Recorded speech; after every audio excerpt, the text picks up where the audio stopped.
Former Trump lawyer Jenna Ellis has come a long way ever since she turned herself into that Georgia courthouse and smiled big for her mugshot photo, and that was probably the last good moment that she had. Because ever since then, everything has fallen apart for her. She has, of course, taken the plea deal from the prosecutors in Georgia. She has written her letter and expressed her deepest sympathies and regrets for everything that she did.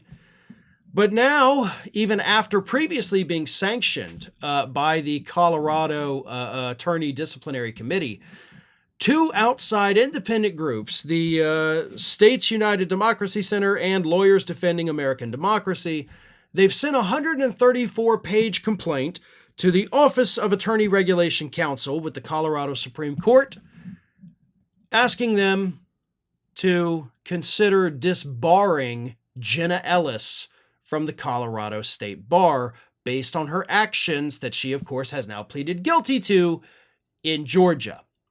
So what these groups are saying is like, listen, everybody makes mistakes, right? But her mistakes are actually directly related to her job as a lawyer. She used her position as a licensed attorney to do the things that were illegal. Therefore, she is abusing her license, or had abused her license, to do things that were illegal. Here's what they wrote. They said that her criminal conduct is a mere failure to conduct her due diligence. Lies that Jenna Ellis helped spread about fraud and misconduct by Georgia voters and election administrators poisoned public trust in our elections, endangered election workers, and threatened our democracy. So, Jenna Ellis is likely going to have to face, a pretty stiff investigation, I would say, from this, disciplinary committee at the Colorado Supreme Court. She could lose her law license in the state of Colorado. She would still, if she's licensed in other states, that would not affect that unless other complaints were filed and they wanted to do the same thing. But the moral of the story here, regardless of the outcome, whether they want to disbar her or they just investigate or they don't do anything, the moral of the story is that no lawyer that works for Donald Trump gets a happily ever after. Okay? Look at Michael Cohen. It took him years to put everything back together, and he's still not fully back together. He's seen the error of his ways, I believe. He seems genuine about his reformation. But Michael Cohen might be the exception to the rule. And he, of course, still was, pretty much ruined for it. He did lose his law license. But then you got Rudy Giuliani. You get John Eastman, who likely is going to lose his law license. Kenneth Chesebro, Sidney Powell. Alina Habba, who is still an active Trump lawyer, unlike these other people. She was out there making an ass of herself every day during the fraud trial.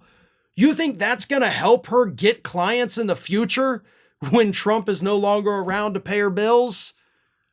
All of these people are destroying their futures just to take on Donald Trump as a client. Christina Bobb and Evan Corcoran down in Florida.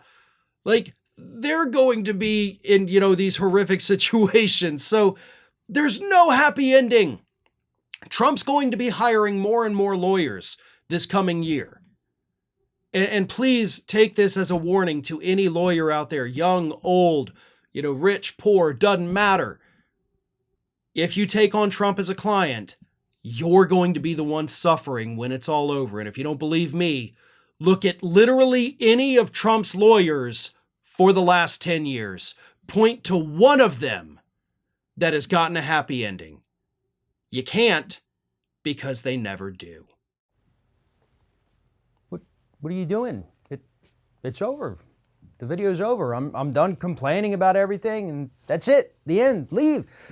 Well, okay, if you're going to stick around, maybe you should give us a like, a comment, a share, or just subscribe to stay connected with all of our content. Or maybe you should consider becoming a member for some exclusive content and perks. Just follow the link in the description. Now, go. Just go.